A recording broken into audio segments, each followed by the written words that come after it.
JJC was local and convenient and offered part-time classes in interior design. So I called and spoke to the head of the program at the time, and she's like, you know, come on in, take some classes. And really that's all I was going to do.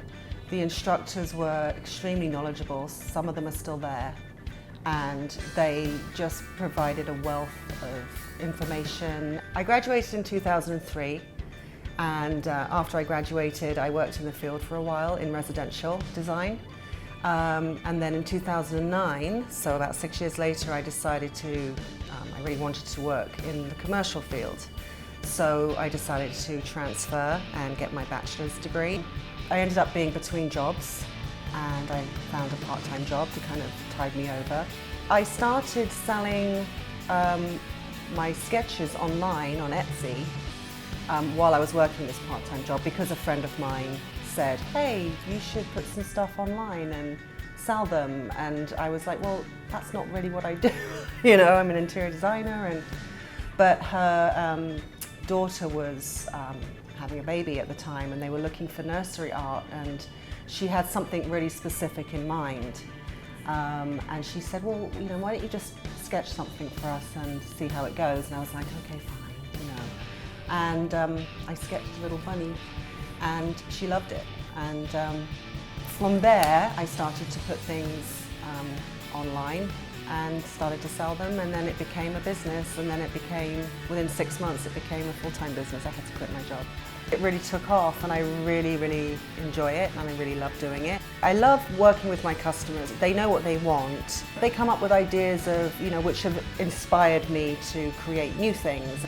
The best review I've ever had from a customer was when they said that they had some of my artwork in their child's nursery, and that every morning they go in to pick up their son and they see the artwork, and every morning the lady smiles.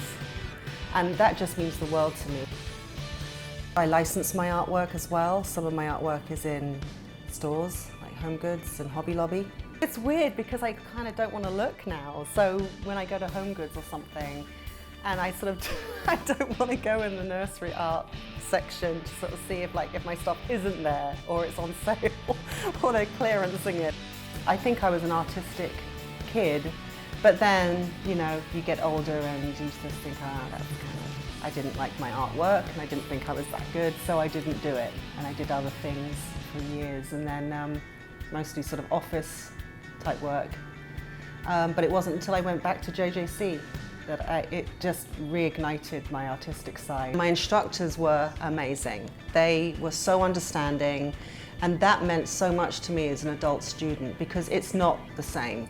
You know, when you're straight out of high school and you're taking classes, it's a different world to when you've got, you know, kids at home. I see animals, you know, they amuse me and they entertain me, and I just see them in my head, and they kind of come out as these little characters. I'm also illustrating a children's book. It's a book for, I think, grades sort of 4 and up. And it's basically a little story from a local author, Leo Zarco. He wrote a book called The Animals in the Mirror. And basically it's a story about how some scientists decide to study animals' reactions to themselves when they see themselves in a mirror. So it's a children's book, basically with a moral of, you know, how we should all be comfortable with ourselves, and it's a really, really cute story.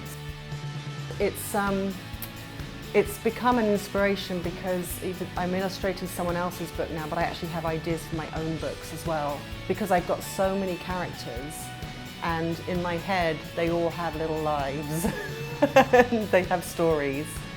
And so it's really jump-started this whole other career for me just by doing this.